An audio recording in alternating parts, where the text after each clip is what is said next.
and subscribing to our channel. Yes, it really helps us a lot. Thank you. Today we are going to talk about something very important and relevant to many young people. That's right.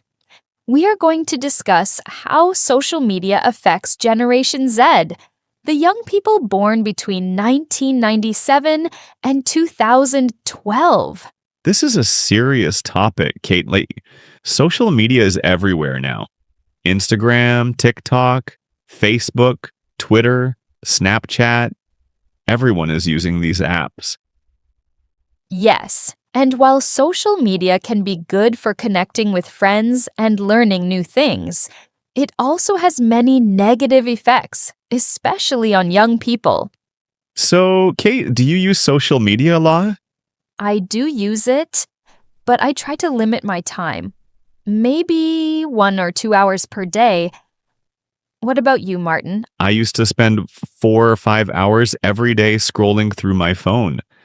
But now I am trying to reduce that time because I noticed it was affecting my mood. That's very honest. Can you explain how it affected you? Well, when I spent too much time on social media, I felt more anxious and stressed. I kept comparing myself to other people. Everyone looked so happy and successful online, and I felt like my life was boring. That is a very common problem. It's called social comparison.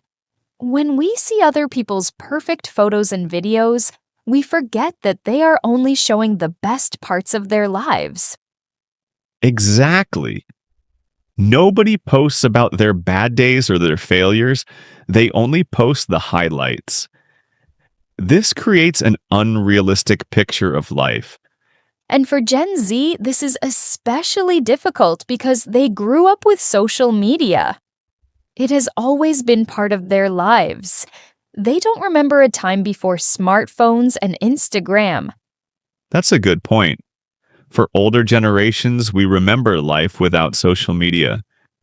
But Gen Z doesn't have that comparison. So let's talk about the specific ways social media can be harmful. First, let's discuss mental health.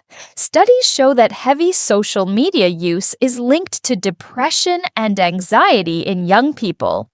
Why do you think that happens, Kate? There are several reasons. One reason is the constant comparison we already mentioned. Another reason is the pressure to get likes and comments. Young people feel like their worth depends on how many people interact with their posts. I remember feeling stressed when a photo I posted didn't get many likes. I thought, what's wrong with me? Why don't people like my content? But that is not a healthy way to measure your value as a person. Your worth doesn't depend on numbers on a screen. I agree completely. Another problem is cyberbullying. Social media makes it very easy for people to say mean things to others.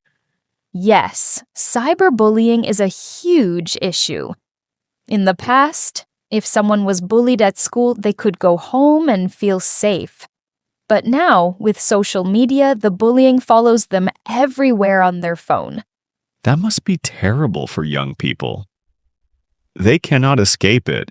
And because people can hide behind fake accounts or usernames, they feel brave to say cruel things they would never say in person. The anonymity makes people mean. It's very sad. Let's talk about another problem, sleep. Oh yes, sleep is a big issue. Many Gen Z teenagers and young adults check their phones right before bed and first thing in the morning. I am guilty of this. Sometimes I scroll through TikTok until midnight or even later. But the blue light from screens affects our sleep quality. It tells our brain to stay awake when we should be sleeping. And when young people don't get enough sleep, it affects everything. Their mood, their ability to concentrate at school or work, their physical health. Research shows that Gen Z gets less sleep than previous generations, and social media is one of the main reasons. What about attention span? I've noticed that my attention span has become shorter since I started using social media heavily. That's another serious problem. Social media platforms are designed to give us quick, short content. TikTok videos are 15 to 60 seconds. Instagram Reels are similar. Everything is fast and instant. So our brains get used to this constant stimulation. Then, when we need to focus on something longer, like reading a book or studying for an exam, it becomes very difficult. Exactly. Gen Z struggles more with sustained attention and deep focus because their brains have been trained by social media algorithms to expect constant entertainment. I used to love reading books, but now I find it hard to finish even one chapter without checking my phone. That is a common experience. The constant notifications and the fear of missing out, or FOMO, make it hard to disconnect. FOMO is such a real thing. When I see my friends posting photos from a party I wasn't invited to, I feel left out and sad. But think about it, Martin. Before social media, if you weren't at a party, you simply didn't know about it. You lived your life and were happy. Now we know about everything we're missing, and it makes us feel worse. That's true. Ignorance was bliss in some ways. Let's discuss body image and self-esteem. This is especially harmful for young women in Gen Z. Social media is full of filtered photos and unrealistic beauty standards. All the photos are edited. People use filters to make their skin perfect. Their bodies thinner, their faces different. But young people compare themselves to these fake images. And this leads to serious problems like eating disorders, low self-esteem, and body dysmorphia. Young girls think they need to look like the models and influencers they see online. Even the influencers don't look like their own photos in real life. Everything is an illusion. Another issue is the addiction aspect. Social media apps are designed to be addictive. They use psychological tricks to keep us scrolling. Like the infinite scroll feature. You can scroll forever, and there's always more content. There's no natural stopping point. And the algorithms learn what you like and show you more of the same content. It creates a bubble and keeps you engaged for hours. I've lost entire evenings just scrolling through my phone without even realizing how much time passed. That time could be spent on hobbies, exercise, face-to-face conversations with friends and family, or learning new skills. So, what can Gen Z do to protect themselves? What solutions are there? Kate, great question. First, awareness is important. Understanding how social media affects you is the first step. Second, set time limits. Both iPhone and Android phones have features that let you set daily limits for specific apps.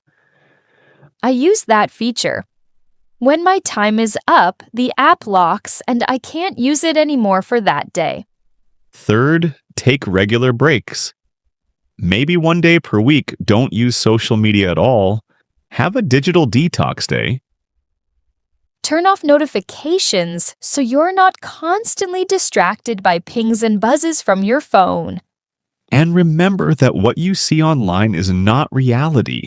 It's a carefully curated highlight reel. Follow accounts that make you feel good, not accounts that make you feel inadequate or jealous. Unfollow or mute people who negatively affect your mental health. Spend more time doing activities that don't involve screens. Meet friends in person, go outside, exercise, read physical books.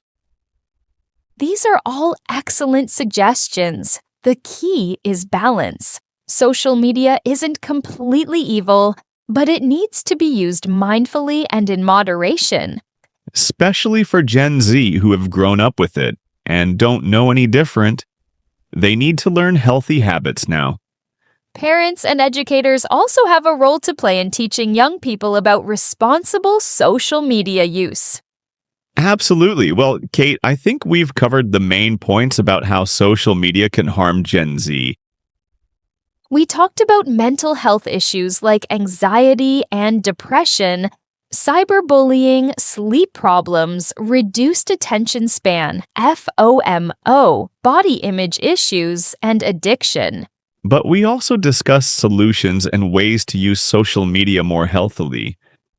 Now, it's time for our question of the day. Are you ready? Yes. Today's question is, how many hours per day do you spend on social media, and do you think it's too much? Think about this honestly. Check your screen time settings on your phone. You might be surprised by the answer. For me, I used to spend 5 hours per day. Now I'm down to about 2 hours, and I feel much better. I spend about 1 to 2 hours per day, and I try to make sure it's intentional time, not just mindless scrolling. So, viewers, please share your answer in the comments. How much time do you spend on social media, and what changes do you want to make? We love reading your comments and learning about your experiences. Don't be shy, share with us. Thank you so much for watching today's video. This was an important conversation. Remember, you are in control of your technology. Don't let technology control you. If you enjoyed this video, please like, subscribe, and turn on notifications so you don't miss our next lesson. Take care of your mental health and your time. They are precious. See you next time on Daily English Talk. Goodbye, everyone. And remember to put your phone down sometimes and live in the real world. Bye.